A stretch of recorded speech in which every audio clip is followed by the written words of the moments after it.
সুধী দর্শক শ্রোতা মণ্ডলী, আপনারা দেখছেন বরাক সংবাদ। এই মুহূর্তের একটি গুরুত্বপূর্ণ সংবাদ নিয়ে আপনাদের সম্মুখে উপস্থিত আমি খয়রুল। টিপারের ধাক্কায় হত বাইক চালক। রঞ্জিত দাস নামের এক বাইক চালক টিপারের ধাক্কায় হত হয়েছিল। ঘটনাটি ঘটেছে বুধবার 10:30 নাগাদ সোনাই নতুন রামনগরে। ঘটনার বিবরণে জানা গেছে, হতভাগ্য বাইক চালক রামনগর তৃতীয় খণ্ডের বাড়ি থেকে বাইকে নিয়ে বেরিয়ে বাজারে আসার সময় পেছন দিক থেকে মাটি বোঝাই দ্রুতগামী টিপার AS11CC 5716 বাইকে সজোরে ধাক্কা মারে। বাইক চালক টিপারের চাকায় পিষ্ট হয়ে ঘটনাস্থলে প্রাণ হারান। এরপর উত্তেজিত জনতা মৃতদেহ সড়কে রেখে 3 ঘন্টা সড়ক অবরোধ করে তোলেন।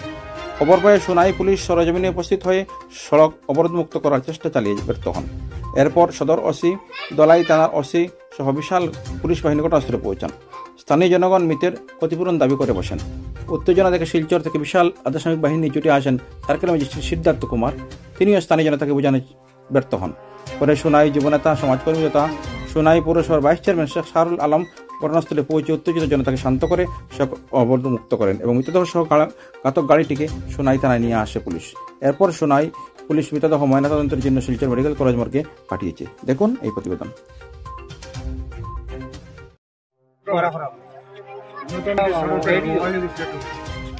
নতুন রামনগর সিডাব্লিউডি সড়কে একটা মর্মান্তিক দুর্ঘটনা হয়েছে।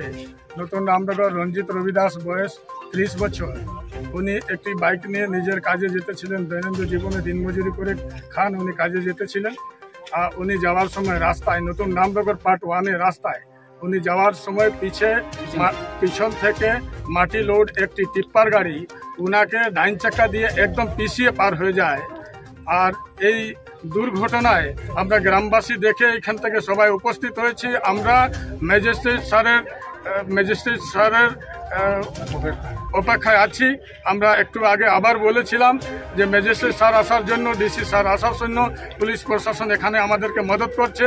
আর গ্রামবাসী আমরা সবাই এখানে আমরা যাতে ন্যায় বিচার পাই, এর জন্য আমরা এই রৌদ্রের মধ্যে সবাই গ্রামবাসী রাস্তা অবরোধ করে আছি যত সময় পর্যন্ত ডিসি স্যার এবং ম্যাজিস্ট্রেট স্যার এবং এই রাস্তার কন্ট্রাক্টর উনি যত সময় পর্যন্ত না আসেন তত সময় পর্যন্ত আমরা রাস্তা অবরোধ রাখবো। আমরা এখানে আছি, আমরা ওনাদের অপেক্ষায় আছি। ওনারা আসে, আমাদের উচিত বিচার চাই, আমরা ন্যায় চাই আমরা এর জন্য।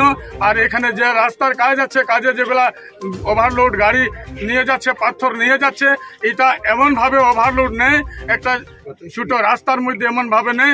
আমরা চলাচলকালীনতে দেখি এর আগে এমনভাবে দেওয়া হয়েছে। কন্ট্রাক্টরির ভার দায়িত্ব, ওনারা এমনভাবে ওভারলোড নিয়ে যাচ্ছেন। আমরা গ্রামবাসী অনেক কষ্টে আছি। আমরা ডিসি মহোদয় এবং জেলা উপায়ুক্ত মহোদয়ের কাছে অনুরোধ করছি এগুলা দেখার জন্য। সকালে স্কুলে বাচ্চা নিয়ে যাওয়া যায় না, হাই স্পিডে ওনারা যান। যে ব্যক্তি আজকে মারা গেছেন উনি 40-এর উপরে কোনোদিন বাইক চালাননি। উনি এমন স্লোভাবে বাইক চালিয়ে যান, কাজ করেন। ওনার ছোট ছোট বাচ্চা আছে, মা আছে, বাবা আছে, পরিবার ওনার উপরে স্বনির্ভর ছিল। এর জন্য আমরা এখন ম্যাজিস্ট্রেট মহাশয়ের অপেক্ষায় আছি।